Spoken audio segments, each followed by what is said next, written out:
성탄절을 준비하는 기간입니다. 여러분은 어떠한 모습으로 성탄절을 준비하고 있는지요? 시간의 흐름에 따라서 참 우리가 명절 마찬가지겠지만 나이가 한 살, 두 살 더 먹어가면서 그러한 명절의 분위기 또 축제의 분위기들이 점점 쇠퇴해져가는 모습을 보게 됩니다. 예전 같았으면 지금쯤이면 성탄 카드를 마음껏 준비하고 또 보내면서 인맥을 관리했던 그러한 적도 있었던 것 같습니다. 참 수많은 성탄절 카드를 보내고 받기는 적당히 받고 했던 그러한 기억들, 그리고 또 좋은 사람들이 있다면 또 그를 위해서 선물을 준비하고 어떤 것이 가장 좋을까, 어떤 선물이 그 사람에게 어울릴까 궁리하면서 성탄을 준비했던 그러한 기억들이 새록새록 나는 시기인 것 같습니다. 여러분들은 여러분의 가족을 위해서 성탄절 선물 준비하고 계십니까? 저는 아직 아무 계획이 없는데 성탄을 아마 이번 성탄절에는 계획이 없었지만 새로운 계획을 만드셔서 아내에게, 남편에게, 자녀에게, 부모에게 약소하지만 조금의 만한 선물이라 준비해서 또 선물한다면 이 또한 우리 가정에 새로운 기쁨이 새록새록 나타나지 않을까라는 생각을 가져봅니다. 여러분도 기도하는 마음으로 준비해서 다음 주일 성탄절에 여러분의 가족들에게 조그마한 것도 한번 나누어주는 그러한 시간들을 가졌으면 좋겠습니다. 하나님께서는 우리 인생들을 너무 사랑하시죠. 그래서 우리를 너무나 사랑하셔서 우리를 위해서 너무나 귀한 선물을 준비하여 주셨고, 이제 때가 되심에 그 선물을 우리 인생에 보내주시고 그를 통해서 구원의 길을 여셨습니다. 잘 아시는 것처럼 우리를 향한 하나님의 가장 큰 선물은 바로 구주 예수 그리스도였습니다. 예수님의 육신을 입으신 이 땅에 오신 그 사랑, 하나님께서 우리 인생을 사랑하셔서 그 아들을 보내셔야만 하셨던 그 사랑, 그 은혜가 계셨기 때문에 우리가 구원받은 백성으로서 하나님의 자녀로서의 삶을 살고 있다는 것이죠. 이처럼 우리에게 가장 최고의 선물이신 예수 그리스도, 그분은 과연 여러분에게 어떤 분이십니까? 여러분의 삶의 자리에서 하나님께서 가장 귀하디 귀한 것을 주셨던 그 예수 그리스도가 어떠한 선물로 여러분의 삶의 자리에 자리매김하고 계십니까? 제목처럼 우리가 주님의 전적인 은혜와 사랑으로 구원받은 자이기 때문에 은혜 받은 자로서 그 은혜에 합당하게 성탄절을 준비하고 또 사모함으로 준비하는 우리 모두가 되었으면 참 좋겠습니다. 오늘 본문을 보면 천사가 시골의 처녀 마리아에게 다가와서 그에게 하나님의 위대하신 계획을 말씀으로 전하는 모습을 볼 수가 있습니다. 시골 처녀였기 때문에 좀 도시의 처녀들보다 좀 순박했겠죠. 또 그나마 몸가짐이나 여러 가지 모습들이 새로웠을 것입니다. 제가 하만에 처음 왔을 때 하만 여중에 아이를 전학시키려고 갔는데 처음 보는 어른임에도 불구하고 여중생들이 두 손을 모아 안녕하세요 라고 인사했던 그 모습이 지금도 아주 또렷하게 기억에 남아 있습니다. 도시 아이들은 어른이 오나 가나 아무 관심이 없거든요. 그런데 그나마 시골이니까 그러한 인사를 하는구나 라는 그런 측면에서 참 보기 좋았던 때도 있었습니다. 바로 그러한 처녀인 이 마리아에게 하나님께서는 큰 계획을 가지고 계셨고 이제 그에게 가브리엘 천사를 보내셔서 하나님의 교회의 은혜의 말씀을 전하는 모습을 보게 됩니다. 은혜 받은 자 마리아, 그는 하나님의 거룩한 구원의 역사의 한 줄기 속에서 쓰임받는 인물이 된다는 것이죠. 그래서 우리도 은혜 받은 자로서 하나님께로부터 쓰임받는다면 참 좋을 것 같다라는 그러한 소원이 마음으로 나타나고 있습니다. 가브리엘 천사가 엘리사벳이 잉태된 지 이제 6째 달에 갈릴리 나사렛 동네의 처녀 요셉과 정혼한 마리아에게 다가왔습니다. 아시는 것처럼 유대의 결혼 풍습은 약혼, 정혼, 결혼 이 3단계로 전개되죠. 약혼은 부모들이 자기들끼리 이제 우리 사돈 맺자 해서 약속을 정하고, 정혼은 이제 결혼을 1년쯤 앞둔 시점에서 그야말로 결혼과 똑같은 그런 효력을 발생하지만 동심은 하지 못하는 그러한 단계의 정혼을 합니다. 정혼 이후에 약 1년이 지나면 이제 성대한 결혼식을 진행하게 되죠. 특별히 정혼 기간 동안에 여자가 정결을 지키지 못하면 어떻게 되겠습니까? 당연히 그 정혼은 파기될 것이고, 심하면 그 여자는 돌에 맞아 죽는 그러한 지경에까지 이르게 될 것입니다. 이제 어느 날 이 천사가 청순하고 참 믿음직스러운 요셉과 정혼한 마리아에게 찾아왔습니다. 그리고 하는 말씀이 그에게 들어가 이르되 은혜를 받은 자여 평안할지어다, 주께서 너와 함께 하시도다 라고 말씀하게 됩니다. 그러자 마리아는 이런 인사가 이게 가당치나 하는 인사일까? 좀 놀라게 되죠. 그러니까 천사가 놀라운 소식을 전하니까 이 마리아는 심히 놀라서 대화를 이어가게 됩니다. 마리아는 이 천사의 인사말에 심상치 않은 그 여자의 직감이라는 게 무섭더라고요.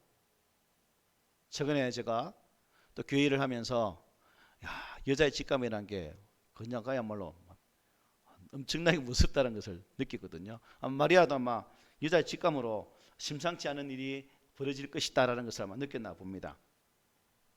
마리아는 하지만 어떻게 합니까? 감정적으로 대응하지 않고 그대로 이성적으로 살아가는 모습을 보게 됩니다. 사람들은 되게 예기치 않은 일을 만나면 어떻게 대응합니까? 우리 한국 사람은 감정이 앞서서 자초지종을 따지지 않고 그야말로 흥분해서 완전히 어째서 이런 일이 일어난다고 따지는 그런 모습을 많이 보게 되죠. 그래서 어떤 연구 조사를 보니까 이런 조사가 있더라고요. 한국 사람은 약 70%가 일을 만났을 때에 감정으로 접근하고 약 30%가 이성적으로 접근을 한다고 합니다. 이에 반해서 서양 사람들은 반대로예요. 약 70%가 이성적으로 접근하고 30%가 이제 감정적으로 이렇게 접근을 한다고 합니다. 그러니까 한국 사람이 있는 곳에 목소리가 커지는 일이 더 많은 거죠. 특별히 유대인들은 정서나 여성보다는 어떻게 접근할까요? 법적으로 접근을 합니다. 그래서 그들은 뭐랄까 일처리가 아주 냉정하죠. 차갑다는 소리가 듣습니다.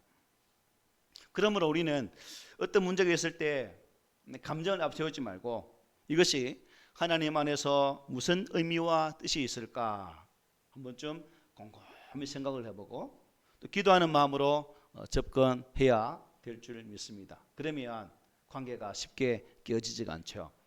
자, 천사가 마리아에게 무슨 말을 합니까? 30절 보십시오. 우리 함께 읽어볼까요? 시작. 마리아여 무서워하지 말라. 네가 하나님께 은혜를 입었느니라. 아멘. 천사는 마리아에게 은혜를 입었으니 무서워하지 말라라고 말을 하게 됩니다. 여기서 은혜, 캐리는 아름다움, 사랑스러움, 기쁨이라는 뜻을 가지고 있습니다. 이것은 전혀 준비하지 못한, 예비치 못한 그러한 상황에서 받는 은혜, 받을 자격이 없는 자에게 주시는 그러한 선물로 표현해도 될 것 같습니다. 자, 우리가 보통 은혜를 받는다고 할 때 누군가로부터 예기치 않게 선물 받았을 때 참 나 은혜 받았어 라는 말을 하죠. 어떤 분들은 설교 말씀을 듣고 나갈 때 목사님 은혜 받았습니다. 저희 교회에서는 아직 나갈 때 인사하면서 그런 말씀을 하신 제 기억 속에는 아마 없는 거 보니까 목사의 설교가 은혜가 전혀 없었던 것 같아요. 근데 찬양을 들은 사람들은 찬양, 오늘 특성 찬양 너무 좋았다라고 은혜 받았다라고 하는 분들은 의외로 많더라고요. 목사가 설교하는 자로서 참 그 부분에서는 이거 많이 부끄럽다, 더 많이 수고해야 되겠다라는 생각도 가져봅니다. 어쨌든 그런 고백을 하죠. 갑작스럽게 무엇을 만났던가거나 또 어떤 일이 이루어졌을 때 찬양을 들을 때 오늘 참 마음의 은혜를 받았습니다는 고백을 하게 됩니다. 우리는 이 은혜를 눈에 보이는 것으로 참 많이 접근을 해요. 물론 이런 은혜는 우리에게 있어서 꼭 필요한 것이기도 합니다. 만일 우리에게 이러한 은혜도 없다면 여러분 얼마나 우리의 삶이 좀 거치는 사막처럼 삭막하겠습니까? 이런 은혜 받았다는 이러한 은혜의 모습이 있어야 되겠죠. 그래서 사람들은 오늘도 은혜를 구하고 또한 그 은혜로운 사람을 찾고 은혜를 받고자 많이 애를 씁니다. 아니 사람들은 은혜를 받고자 심지어 어떻게 합니까? 교회를 이리저리 철새처럼 또한 옮겨 다니면서 결국 어떻게 됩니까? 가난한 신자가 되어지는 그러한 지경에 이르기도 하죠. 그리고 우리의 기도 또한 은혜를 간구할 때가 참 많습니다. 맞죠? 당연히 우리는 이런 은혜를 날마다 공급을 받아야 됩니다. 이뿐 아니라 우리는 주님의 구원의 은혜를 항상 누려야 돼요. 내가 구원받은 자인가? 내가 주님의 은혜와 사는 가운데 있는 자인가? 라는 질문 속에서 이 구원하심의 은혜가 늘 새로움으로 다가와야 된다는 것입니다. 하나님은 자격 없는 우리를 죄와 사망의 근서로부터 구원해서 하나님의 자녀가 되는 권세를 주셨습니다. 그리고 썩지 않고 쇠하지 않는 영원한 산소망을 주셨다라고 바울은 우리에게 말씀을 주고 있죠. 이 구속의 은혜 말고 또 다른 은혜가 있습니다. 이 은혜는 오늘 본문에서 말하는 은혜로서 하나님의 구속 역사에 쓰임을 받는 은혜입니다. 하나님의 거룩한 구속의 역사를 물줄기로 이어가는 그 줄기 속에 쓰임받는 은혜. 31절에 보면 이렇게 말씀하죠. 함께 읽어볼까요? 시작. 보라 네가 잉태하여 아들을 낳으리니 그 이름을 예수라 하라. 이스라엘 백성들은 자신들을 구원할 자, 구원자 메시아를 갈망했습니다. 다른 나라의 압제로부터 민족을 구원할 자, 자신들에게 진정한 자유를 허락할 그러한 구원자 메시아를 갈망했다는 겁니다. 그런 측면에서 만약 그런 분들이 그러한 구원자 메시아를 만났다면 얼마나 기뻤겠습니까? 누가복음 2장에 보면 안나라는 여선장을 나옵니다. 안나는 과부가 된 지 84년 동안 성전을 떠나지 않고 주야로 금식하면서 항상 메시아를 기다리는 삶을 살았죠. 그에게 예수의 오심을, 예수의 탄생의 소식이 전해질 때에 그는 너무나 기뻐했다는 사실을 누가복음 2장에서는 우리에게 말씀을 해주고 있습니다. 창세기 3장에 보면 아담 한 사람으로 불산적으로 말미암아 이 땅에 죄와 사망이 들어온 것을 우리는 너무나 잘 압니다. 그러나 하나님은 이 죄와 사망의 고통으로부터 신음하고 있는 우리 인생들을 불쌍히 여기사 그 고통에서 구원하시기 위해서 그 죄의 권세로부터 사망의 권세로부터 해방시킬 하나의 묘안을 만드셨고 그 대책이 바로 독생성자 아들 예수 그리스도를 이 땅에 보낸다는 것입니다. 그래서 하나님은 예수님이 이 땅에 오시기 전 약 700년 전에 이사야 선지자에게 아주 자세하게 예수 그리스도의 탄생을 이미 알린 바가 있습니다. 보라, 천하의 잉태하여 아들을 낳을 것이요 그의 이름을 임마누엘이라 하리라고 말씀하셨죠. 이 약속이 누굴 통해 성취된다는 것입니까? 마리아를 통해서 성취된다는 것입니다. 마리아는 당시 유대인으로부터 멸시 침대를 받던 갈릴리 나사렛 그 시골에 살던 처녀였습니다. 유대인들은 이 갈릴리를 참 많이 무시했죠. 거기다가 갈릴리 나사렛은 시골 벽지입니다. 빌립이 나다나엘을 만났을 때에 그가 나사렛에서 메시아를 만났다라고 말을 합니다. 나다나엘이 뭐라 말합니까? 나사렛에서 무슨 선한 게 나겠느냐라고 무시하게 되는 모습을 말씀에서 보지 않습니까? 이처럼 갈릴리 나사렛은 변방 중에 변방입니다. 제가 노예에 가면 하만이잖아요. 제 별명이 뭔지 아십니까? 촌놈입니다. 저들로 촌놈이면서 조금 도시에 산다고 저는 촌놈으로 이렇게 별칭이 있습니다. 김효성이 아니라 촌놈이란 별명을 가지고 있습니다. 이처럼 아마 이 갈릴리 나사렛도 아주 촌이었던 것 같아요. 어쨌든 여러분 생각해 보십시오. 정혼했던 마리아의 삶. 그녀는 이 요셉과 정혼한 이후에 어떠한 소망을 품고 있었겠습니까? 묵수일하는 남편을 잘 도와서 정말 현명한 아내가 되어지고 또 성실하게 남편을 도와서 삶을 꾸려가고 싶은 그러한 소박한 소망. 또 그런 와중에 자녀를 출산해서 그들을 잘 키워오겠다는 그런 소망이 있지 않았겠습니까? 그런데 예수 그리스도를 이 땅에 오게 하시는 성모로 쓰임받는 소식을 접하게 되었다는 거예요. 생각해 보십시오. 정혼한 상태입니다. 정혼한 여자에게 아이가 있다는 만약 소문이 나게 된다면 당연히 이 정혼은 깨질 것이고 또한 이 마리아는 돌에 맞아 죽을 지경에 이르게 되겠죠. 수많은 오해, 손가락질 또한 여러 가지 어려움이 이 마리아에게 있었을 것입니다. 심지어 그녀는 우리가 아시는 것처럼 예수께서 십자가의 고통을 받으시는 그 장면 속에 눈물을 흘리며 아들의 죽음을 바라보았던 그러한 모습 또한 우리 복음서를 통해서 분명히 잘 알고 있죠. 그 아픔이 얼마나 심했겠습니까?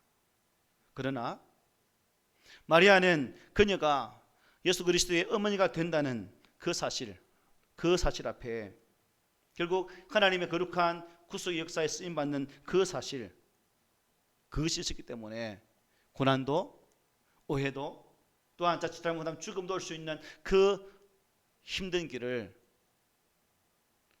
수용하게 되어지는 은혜를 누리게 되었다는 사실이죠. 여러분, 만일 마리아가 이런 은혜를 받지 않았다면, 성모로 쓰임받는 은혜를 받지 않았다면 어떤 삶을 살았을까요? 말씀드린 것처럼 촌에서 그냥 남편 일을 돕고 아이를 키우다가 일생을 살다가 흙으로 돌아가는 이름 없는 여인으로 살았겠죠. 그런데 그가 가장 복된 여인이 되었습니다. 하나님의 거룩한 구원의 역사에 쓰임받는 인물이 되었기 때문이죠. 모든 경건한 여인들의 흠모의 대상이 되었고 역사상 수많은 사람들의 믿음의 고백으로 나타나기도 했습니다. 그래서 많은 설교자들이 또한 미술작가들이 또 화가들이 또한 음악가들이 그녀를 주제 삼아서 많은 작품들을 만들기도 했다는 사실이죠. 로마 베드로 성당에 가면 이런 조각상이 있습니다. 피에타는 제목이죠. 피에타. 십자가에 죽은 아들 예수를 안고 있는 마리아의 모습. 죽음으로 시체가 되어진 그 아들을 안고 예수를 바라보는 마리아. 여러분, 죽은 아들을 무릎에 뉘고 안고 있는 이 마리아의 그 생각 속에는 무엇이 있었겠습니까? 수많은 고뇌와 아픔과 고통이 있었겠죠. 하지만 많은 사람들은 후세에 이 길을 걸어갔던 마리아를 생각하면서 그를 존경하게 되어지고 또한 그에게 예를 표하면서 이러한 작품으로 만들게 되었다는 것입니다. 또한 슈베르트도 아베 마리아, 그 마리아의 그 거룩한 길을 걸어간 그 여인의 모습을 바라보면서 이 또 귀한 노래를 지어서 사람들에게 불려지는 곡으로 세워지지 않았습니까? 동방정교의 이콘을 보면, 이콘 성상화죠. 거룩한 그림이죠. 그 이콘을 보면 모든 그림들이 아기 예수와 성모 마리아를 중심으로 그림을 그려지고 있다는 사실이죠. 역사를 보면 이처럼 마리아에 대한 그러한 칭송의 모습들이 조각을 통해서도 그림을 통해서도 또 노래를 통해서도 많이 나타나게 되었다는 것입니다. 그래서 오늘 본문에도 뭐라 말합니까? 천사가 마리아에게 나와서 너 은혜를 받은 자요 라고 말씀하고 있다는 거예요. 여러분, 마리아가 이 은혜를 받은 자였다면 오늘 이 시대에 저와 여러분 또한 하나님의 거룩한 은혜를 받은 자라고 고백할 수 있겠죠. 우리는 은혜하면 어떻습니까? 받는 것만 생각하죠. 무엇을 받았을까? 무엇을 내게 허락했을까? 라는 겁니다. 그런데 가장 값진 은혜는 뭔지 아십니까? 하나님의 거룩한 구속의 역사에 쓰임받는 겁니다. 저와 여러분이 오늘 본문에 등장한 이 마리아처럼 하나님의 거룩한 구속 역사에 쓰임받았던 것처럼 우리 또한 그러한 삶을 산다면 다음 주에 맞이하게 되어질 이 성탄절이 참 의미 있게 다가오지 않을까. 이 성탄의 계절 12월 달이 정말 하나님 안에서 즐겁고 기쁘고 소망으로 맞이하는 그러한 성탄의 절기가 되지 않을까라는 생각을 가져본다는 것입니다. 독일의 신학자 보네프는 이렇게 말합니다. 은혜를 값싸게 여기는 것은 은혜를 싸구리로 팔아버리는 상품과 같은 것이다. 우리가 받은 은혜는 값비싼 은혜이다. 왜냐하면 하나님이 자신의 아들을 희생의 대가로 내어주신 은혜이기 때문이다 라고 말했습니다. 여러분, 아마 여러분도 입술의 고백을 통해서 나는 은혜 받은 자입니다 라고 고백하실 거예요. 맞죠? 그리고 고백하시죠. 자, 그렇다면 우리는 그 은혜를 값싸게 여기는 싸구려 신자는 아닌지, 또한 진실로 그 하나님 은혜가 너무나 귀하기에 그 은혜를 소중히 여기고 내가 받은 은혜 또한 귀하게 여기면서 주의 쓰심 앞에 항상 예비된 삶을 사는 자인지 우리가 이 말씀을 대하면서 한번 우리의 신앙을 점검했으면 좋겠습니다. 은혜의 결핍자, 싸구려 은혜에 목말리는 자가 아니라 하나님의 거룩한 은혜 앞에서 그 값진 은혜를 받은 자로서 내게 주신 하나님의 은혜를 통해서 하나님의 거룩한 일에 쓰임 받는다면 이 또한 새로운 은혜가 아닐까라는 생각을 가져봅니다. 저와 여러분은 언제 어떻게 이 땅에 왔는지 또한 어느 때에 갈지 아무도 모릅니다. 하지만 분명한 것은 다 이 땅을 떠나게 된다는 거죠. 죽게 된다는 것입니다. 한 번 죽는 인생의 삶을 살아가면서 그 인생의 삶이 과연 무엇을 위한 삶이 되어야 될 것인가? 나의 삶이 진실로 하나님의 거룩한 쓰임 앞에 사용되는 삶이 될 것인가? 아니면 나만을 위해 살다가 죽는, 결국 한 줌의 흙으로 돌아가는 이름 없는 자로 살 것인가? 에 대한 결단은 바로 우리 각자에게 달려 있다는 거죠. 여러분 한 분 한 분이 하나님의 그런 은혜를 정말 값비싼 것으로 여기고 그 은혜에 합당한 삶을 살아갈 수 있도록 애를 쓴다면 여러분을 통해 이 땅 위에 하나님의 거룩한 구원 은혜가 흘러갈 줄 믿습니다. 32절에 이렇게 말씀하지요. 그가 큰 자가 되고 지극히 높으신 이의 아들이라 일컬어질 것이요 주 하나님께서 그 조상 다윗의 왕위를 그에게 주시리니라고 말씀합니다. 그가 큰 자가 된다. 그가 누구예요? 우리 예수님이죠. 예수님이 어떤 점에서 크고 위대하신 분인가? 우리는 예수 그리스도의 삶을 보면 그분의 그 내면이 너무나도 크고 위대하심을 깨닫게 됩니다. 우리 예수님은 겸손하시고 온유하시고 전능하신 하나님이시지만 허물 많은 우리를 섬기시기 위해 이 땅에 육신을 입고 탄생하셨습니다. 그리고 그분은 십자가의 죽음을 통해서 우리에게 참 구원의 길을 허락해 주셨습니다. 이런 하나님의 위대하신 은혜, 그 위대하심의 능력이 주님의 그 마음속에 계셨다는 사실이에요. 예수님은 이 겸손과 온유로 여러분을 지금도 찾아오시려고 우리의 마음의 문을 녹화하고 계십니다. 사랑하는 아들아, 사랑하는 딸아, 네가 나를 사랑하냐 질문하시면서 이 마지막 시대에 진실 하나님의 거룩한 일 앞에 쓰임 앞에 예비된 자로 세워가기를 소망하고 있다는 사실입니다. 성경을 보면 예수를 만난 모든 자들이 회복된 은혜를 누리죠. 그러기에 우리 또한 예수를 만난 자로서 이 땅의 정욕적인 삶의 자리에서 바둥거리는 것이 아니라 그 하나님 은혜 앞에서 이 땅의 것을 온전히 끊어버리고 하나님 은혜 앞에 새로워지는 삶을 살아갈 수 있는 그 귀한 삶이 우리 가운데 있기를 소망합니다. 주님께서 마태복음 11장에서 말씀하셨죠. 수고하고 무거운 짐자들아 다 내게로 오라.